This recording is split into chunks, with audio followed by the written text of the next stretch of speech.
Hello, and thank you for watching today's show. This is for those who can and who want to do more. You have options in the description below. Pick the one that fits you best. I will always suggest a membership program because it is the most affordable way to support the channel. But understand that by you watching from start to finish, interacting the video, sharing your point of view as well, commenting, liking, and subscribing helps my algorithm a ton. So don't minimize the essence of the viewership. That being said, let's go. Today's video, we are going to talk about a tragedy. And I don't want to spoil it too much. Let's go straight into it. Remember, this is a commentary. So if you are new here, I am Alistair Handekyo, and this is just my point of view. Let's get going.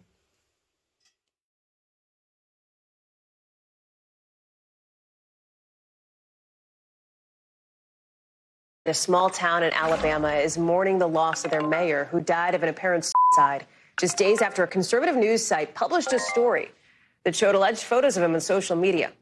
Allegedly wearing women's clothes and makeup, they claim he led a secret life and labeled himself on sites as a transgender curvy girl. NBC News is not going to show those pictures. The news site did not respond to our request for comment. Copeland is also the pastor at a local church where he addressed the two articles just 2 days before he died. Listen.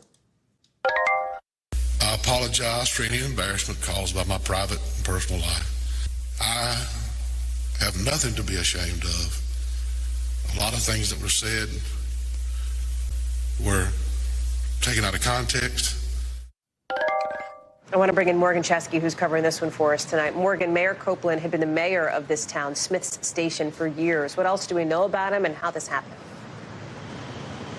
Yeah, Hallie, elected back in 2016, we know that Smith Station is a town of about 5,000 people. And when Bubba Copeland was elected, it was reported that he really wanted to try to grow this small community, bring new business in. It was a place that he recently described as a modern-day Mayberry. And by all accounts, he was successful during his tenure as mayor. And you mentioned, Hallie, he wasn't just the mayor of Smith Station here. He was also the pastor of a local church, also owned a local convenience store. So he was just about as involved as you can get in a small rural community there, where he had been beloved by many. And in 2019, he even had a chance to meet then President Trump. His major test as a local leader came whenever this community endured a horrific tornado that killed 23 people in that small community there. And it was building from that he initially intended to run again, of course, up until he tragically took his life on Friday following the publishing of that article that we will not be showing. Hallie? Can you talk a little bit about the community, the people there, how there is so many people feeling the pain of this loss very deeply? Right, still incredibly fresh, the emotion raw. We've had a chance to hear from people in the community on both sides of the aisle, expressing their just shock at the loss of a beloved community member.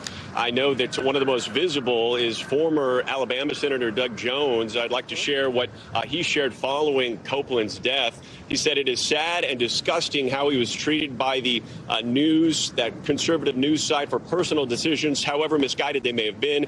We live in a mean, bitter world where the self-righteous tend to throw the largest stones, and the 1819 News is the perfect example.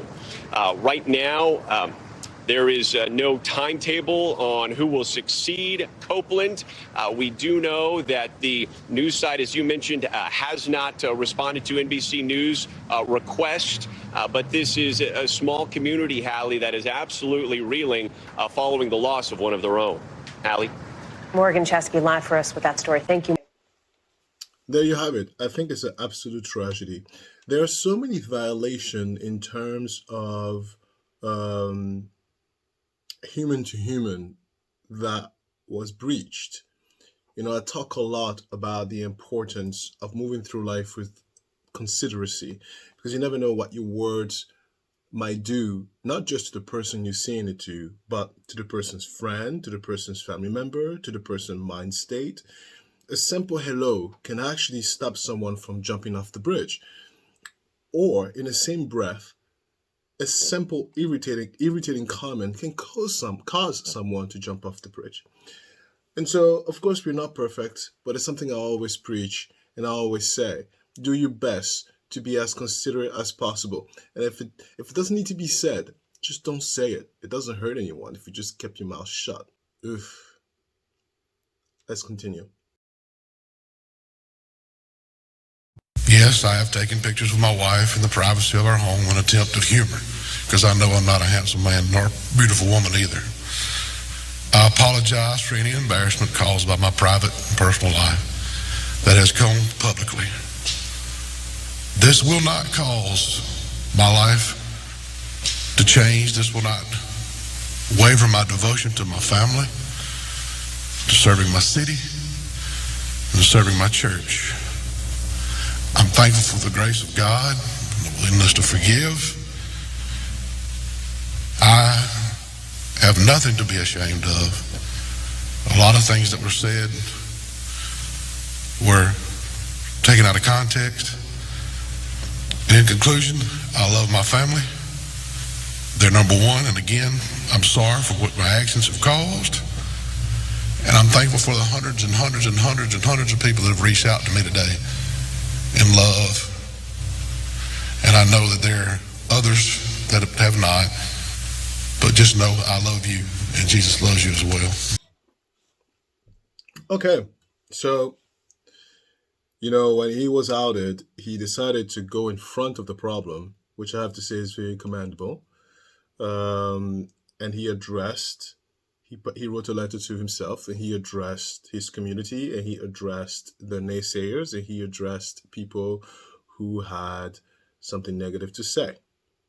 And he also addressed the people who were sending him positive vibes. He just talked about the situation. Now, I do want to add that people took this opportunity to even make fun of him some more in that speech. This is what they said. When he mentioned, quote, what I said was taken out of context, people were ridiculing him and said, there's nothing taken out of context. You dress like a woman, you are who you are, and you're going to burn where, right? A lot of hate mail just for the fact that he went on and just addressed the issue and apologized for it. And I'm like, what did you expect him to do? I'll tell you what they expected him to do. Whatever he just did is what they expected him to do. It's what they wanted him to do. Another thing that he was criticized for in his speech was when he mentioned that his family is number one. They were like saying how much he was a liar about it. If they were number one, you wouldn't have done what he'd done. Listen, this is obviously someone who is forced to live a double life. And I don't know who needs to hear this, but being transgender is not illegal.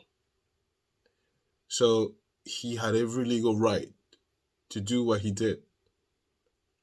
And he did it with the best possible way of secrecy or discreetness. You don't know if his wife knew about this. You don't know if his family knew about this. They don't know. So the details of his circumstance, it's really not for you to judge like that.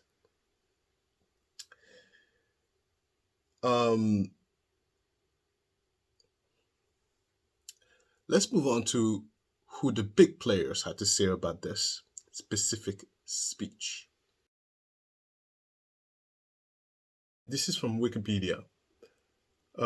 It's important to note here that Copeland allegedly gave a private statement claiming that his behavior was a hobby for getting rid of stress. Statement to who? To the 1890 News Report, which is a right-wing conservative news. So what that tells me is that the right-wing website actually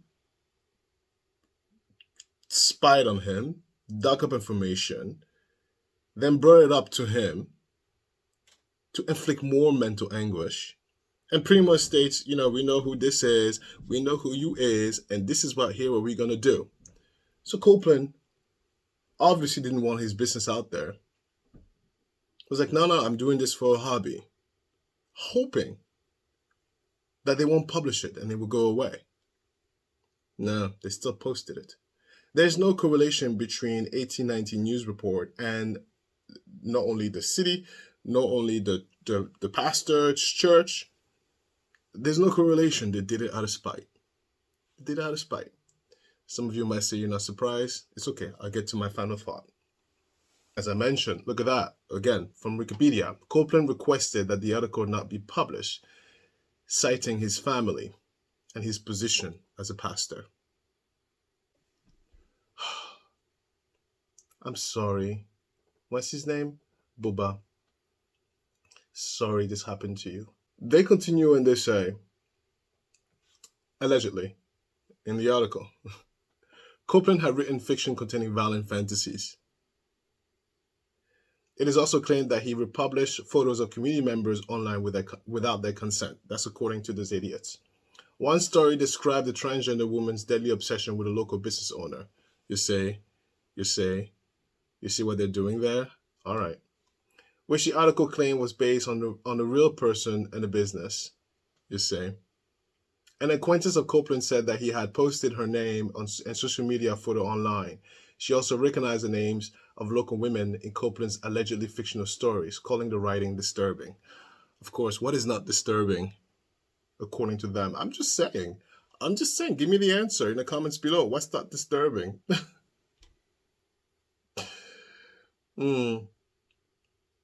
Anyway, that same day of the article, deputies were responding to a request of a welfare check to Copeland. And that's when they saw him drive.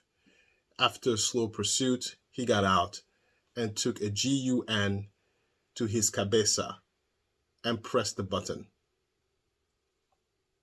Yeah. I'm not going to dive too much longer into what they were saying in regards to his apology speech. But here is just one last thing. So some of the leaders of the Baptist associations, so the people of his own church, they responded to the article with a statement that they had serious concern about Copeland's alleged unbiblical behavior. This is after he apologized. They added, "We are praying for the leaders of the church family as they seek to determine the truth concerning these accusations. As the people of God, we pray for the pastor and his family as well." Of course, they put that at the end, right? By the way, quick reminder, if you're still watching, thank you so much. Press like, subscribe. Let's continue. I'm going to make the final thought short and sweet. I'm going to bring up a few points here in my notes. Number one, we can see from the moment he made the apology video, his mind state was fragile, but it was not to the point of self-harm. It got to the point of self-harm when the conservative news outlet went further in their embarrassment for the man and went further in saying that not only did he come out as transgender, but he was being predatory. That's what tipped him to the edge. In the same breath, a lot of people had their 2 cents to say about this. And I'm going to start with the first cent. People are saying, oh my God, then that's what you get for being a Republican. That's what you get for being a Trump person. That's what you get for being Alabama. What did you expect?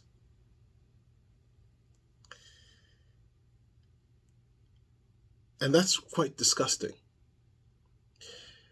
Because this is not the time to make it political. Whether or not you might think there's validity into that, these kind of comments cannot be said publicly like that. Not in this particular circumstance. Certainly not this soon. What if the kids watch this? What if the wife watches this? Like, it doesn't hurt anybody. You don't get ha and accolades. On the second breath, let's go to the other side. It's the same thing. They're calling him a predator. They said, oh, look of the influence of the left. Look. And of course, they put it on Biden. Of course. Of course. And it's completely also insane. But you know what I think of as a normal thinking person? This is what goes through my normal brain. Do you really think you are unclean enough to judge somebody else? Who made you Mother Teresa? Who made you Jesus? Who the hell do you think you are? Thinking you can go ahead on your own 2 feet, well, this is the publication, but spy on your stupid computer and judge somebody else because your closet is clean. Hypocrisy. Hypocrisy. And as far as the religious leaders have to go, shut up. You're idiots. I'll tell you why you're idiots. Because if you think there's not a stigma attached to religion in terms of the abuse that religion does, even till today, I can tell you my own personal story on that. Okay? It's like, yeah, you're so pure. Completely pure. Yeah, give me your phone. Let's go to my Let's Talk. Welcome to my Let's Talk. This is where I take off my jacket, speak to you about anything and everything. Thank you for being up to this point. Again, press like, subscribe if I haven't done so. Look. My eye got infected. So look, the red is definitely better from the last time I showed you, but the thing got swollen. So as I mentioned to you in the last video I made, Olympia scratched my eye with her dirty nails. I was going for my, I love hugging my baby. I love it. I dread the day when she's like, don't touch me, leave me alone. Oh, I'm gonna be so sad. Yeah, right now she loves that when I play with her hair. So it's become a nightly routine now, and Chris says you spoil her because she cannot go to bed. She needs a moment with Papa, doing this with her hair, like scratching and pulling, or like I go like that and I pull because her hair is getting longer now. No, she requires it every night, darling. And I'm like, oh crap. But as I told you, I've had to do a lot of growing up. I've had to change mentally up here because I've had to surrender to the fact that my life is not the same, period. Stop trying to go back to how things were before the Olympia. Stop trying to go back into, just stop, because you're chasing something that's just not there anymore. So I've had to just literally close my eyes. I took like a meditation moment during my birthday on November 4th. I took a meditation because my mother-in-law took the baby. I took a meditation moment and I surrendered to everything that was going wrong. I self-reflect a lot. That's one of my skills. It's just I look at stuff for the way they are. And I remember saying to myself, I was like, yeah, I'll share with you. And I was saying to myself, I was like, why am I not happy? Why do I feel so not happy? I have the perfect spouse, the perfect kid, the perfect family, in-laws. My own family is not quite perfect, but we're working towards it. I have the best friends. I have a popping career. Like, why am I so miserable? Why do I feel so miserable?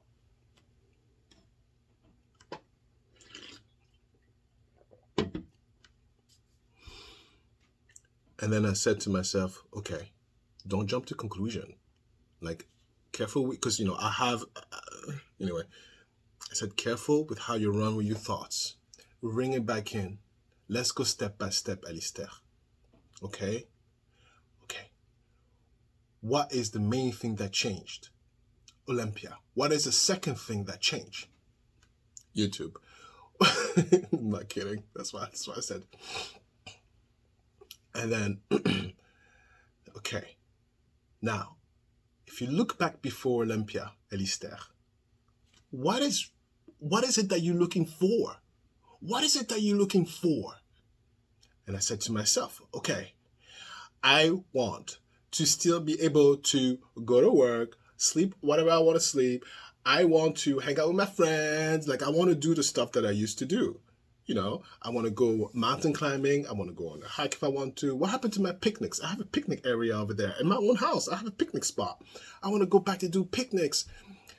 I have a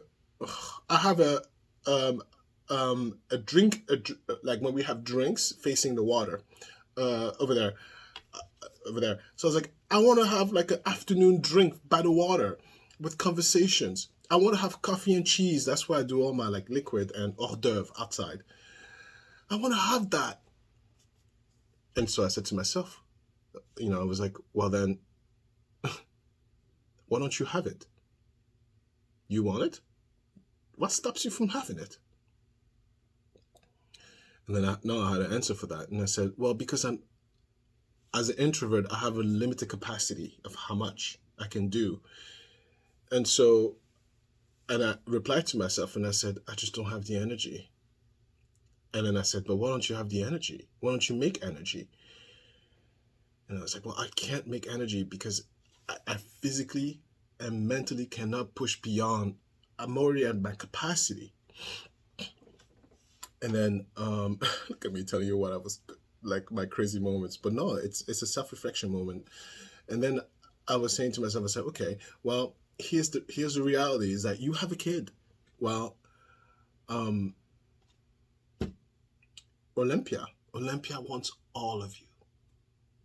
Olympia doesn't want half of you. She wants everything. She wants all of you.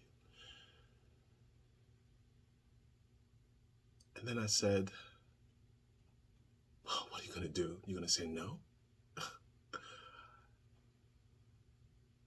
And I said, no. Olympia wants all of me, so I give her all of me.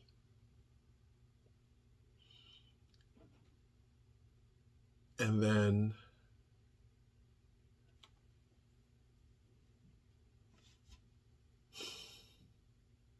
really, Alistair.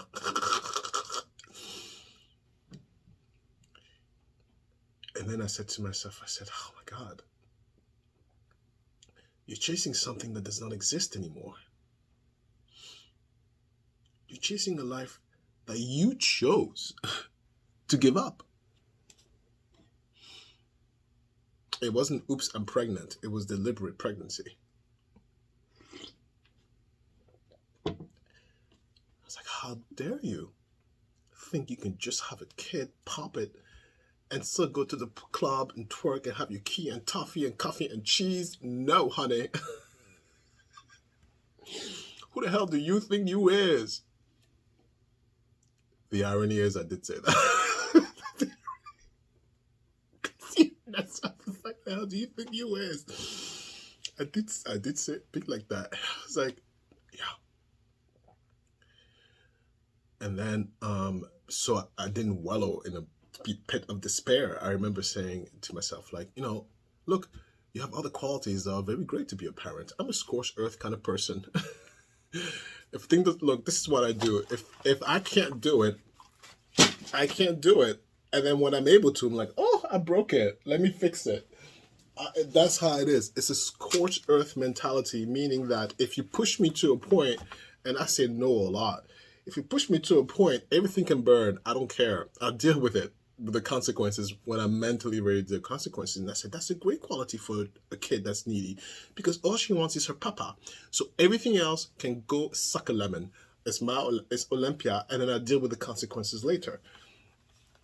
But I also recognize not everybody's able to do that. Please, I talk so much shit. I speak as if this is everybody's life. It's not everybody's life. So I'm thankful and recognize that I'm able to do that. But also in the same breath, I work for that ability to do that. Okay. So no, I give myself accolades. I work for this. I work for this. Work for this.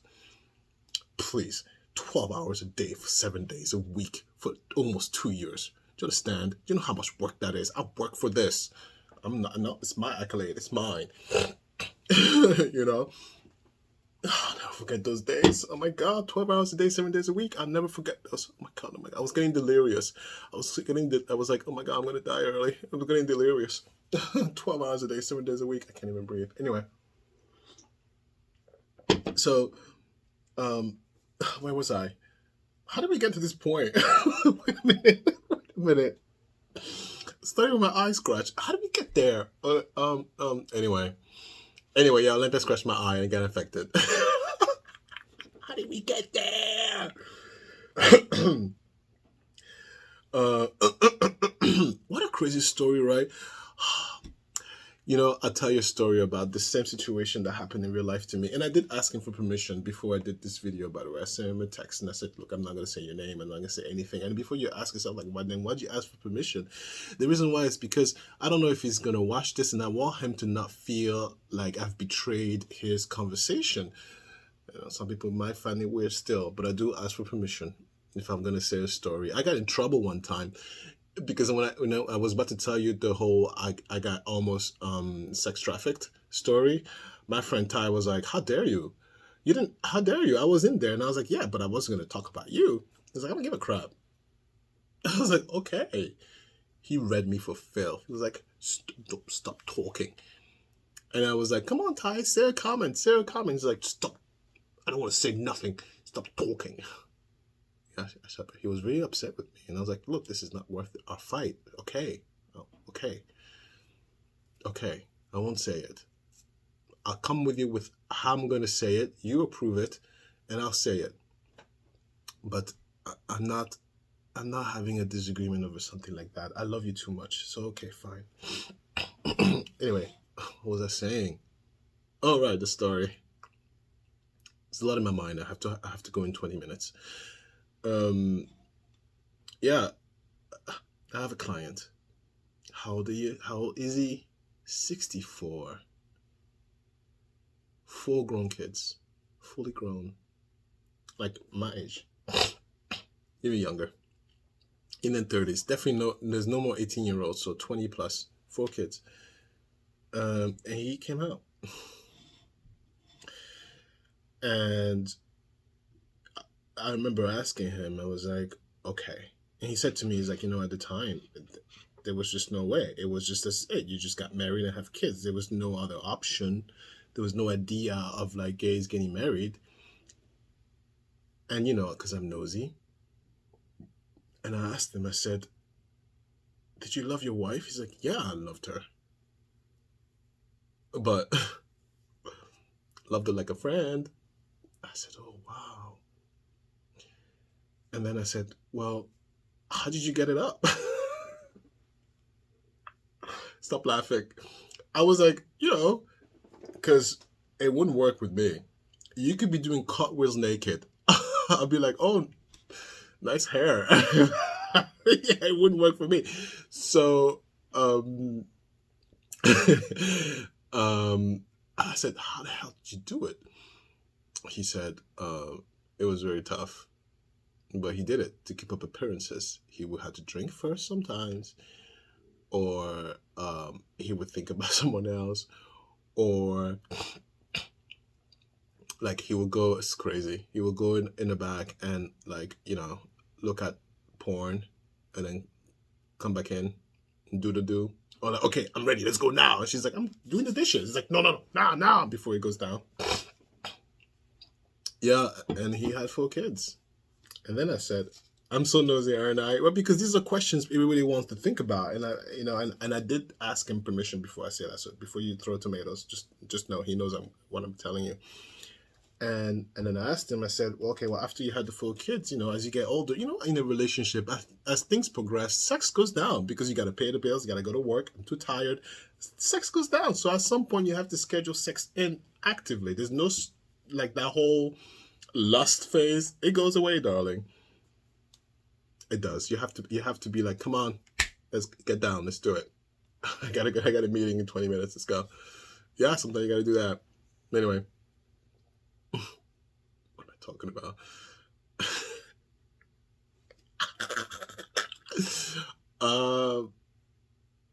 Why do I keep losing myself? Because I'm getting close to where I have to go. So my brain is like, hurry up. Oh, okay. Okay. All right. So, what? Come on now, you still. All right. Oh, right. So eventually, at some point, he stopped having sex with her because I got my kids. I'm exhausted. I really don't want to drink today.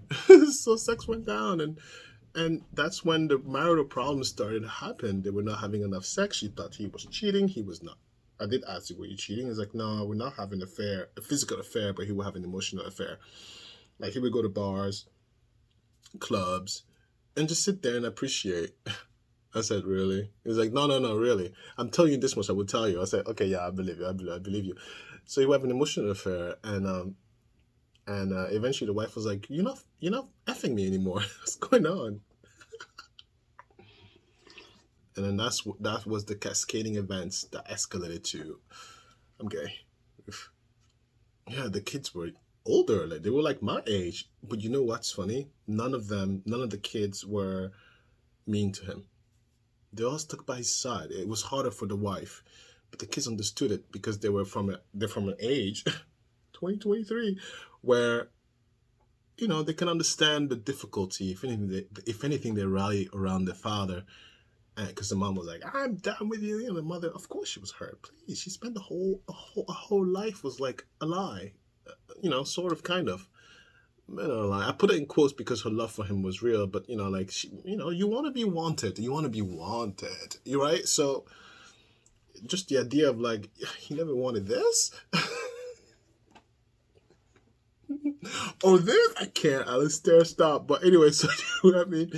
Yeah, that's difficult to digest. For all these 50 years, 40 years, 40 years, I think they were married. 40 years for 40 years of this? Or 30 years? I fucking know. Anyway, so, yeah, but it was the kids who rallied them together. And so they live in two different spaces. The divorce was, believe it or not, amicable. Yeah, amicable. Thanks to the kids. There were no alimony, no child support, no nothing like that. There was no need for alimony. They agreed to, he agreed. Anyway, oh my God. Because I did ask that. I was like, what happened? What happened? Yeah. Now, is he dating? This is the crazy thing, is that because he feels like he's lost time. No, he's dipping and doing it. He's enjoying himself. He's making up for lost time. Which, yeah, that's another opinion for another story. Because he's making up for lost, like he wouldn't have felt that way if he was able to express himself at the appropriate time. That's why I say all the time, when you deny your, like, teenagers is years of exploration. It's also one of the most dangerous years, because the teenager is still very much a kid, but it's a kid with full autonomy of their bodies. So they don't need your permission to go jump off the cliff. They can do that when you're sleeping. As opposed with babies, you can kind of put the gate there. So teenagers it's really dangerous because there's no gates, and they have the ability to do whatever they want. But it's also the formative years. And this is where, this is my opinion, but this is where I say you want to give them freedom with a sense of boundaries and consequences. And, go date. What? Celibacy? Not in this house. Go date. Understand consent. Understand safety. And if this is who you want to sleep with, if consensual, you understand the safety, go for it. Sounds terrible as a parent. But no, go for it. Because if I say no and you want it, you're going to do it anyway. Hello? Right? Please. No, just give them the tools to how to handle themselves as best they can, right? Wear a condom. Maybe you're drinking, you feel a little too like, sure, why not? No condom. No. No. But, because oops happened, what happens if oops happen? Here's what you do. Yeah, you have to give them the tools and understanding, because whether you like it or not, they're going to do it. And it's through the teenage years that when you go to college, then you're like, I don't like when a guy talks to me like that.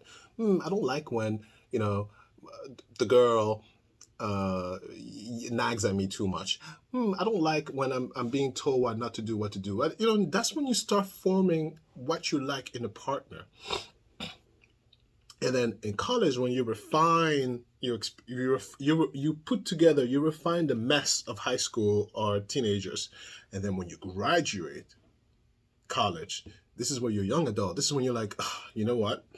I haven't slept with a boss yet. Let me try that." No. Guilty. Fuck. No. The person who tried to sugar babe me was yeah, he was older, man. It was also, where did I meet him? It was a friend of a friend. He had a house in so he lived in New York. He had a penthouse in New York, and he had a house in the Hamptons. And I remember he was like, you know, if you stay with me, you never have to work in day of your life, and I'll take care of you. It sounds so good when you're young and stupid, right? You know, you don't have to work. You don't have to work. Just come, just hang out with me. We travel the world. You never have to work, and we have fun all day. It sounds great, doesn't it? So I took the bite for like a month, and I was like, "Oh, that sounds great." My friend Ty. I was like, "Ty, I'm doing it." Ty was like, "Don't do it, bitch." I was like, "No, I'm tired of working. I'm gonna do it." I did it, honey, the first week. I was like, "Oh my God, this is harder than I thought." Why is it harder? Because look, I'm sleeping all day, right? Hello, we're going mountain climbing. What? No, I'm tired. Leave me alone. Yeah, he started flexing that weird muscle of his. It was like, you know, like, hey, I said we're going mountain climbing. And I was like, no. I can't. What? Does it mean I'm taking orders for the rest of my life? No, no. You know, so I found myself doing things I really didn't want to do, like mountain climbing or like going to the beach. I don't like the beach. You know, the only thing I liked was when we took the private airplane. Yeah, I did like that. But I didn't like all the parties all the time. He would have parties all the time in his penthouse, all the time. And I had my own apartment, by the way. I don't know what I was doing there, but it's a penthouse. Why not? Having parties all the time, and there was always people running around there, and I was like, who is this? Why is there someone here? Can I just stare at the wall for a second? I don't need all this stimulation. And that's when I realized, I was like, oh, wait a minute. No, this is not for me. I need to make my own decisions. And I was like, yeah, I can't be a sugar baby. You don't want me as a sugar baby.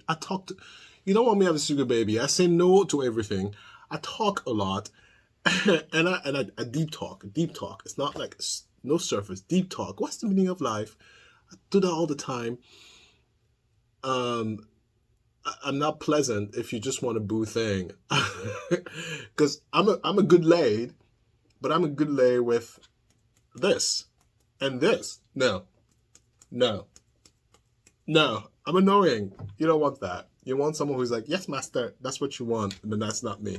Anyway, goodbye. I gotta go. It's 9:52. Gotta go. Goodbye. Thank you so much for watching. I'll see you next time. Bye.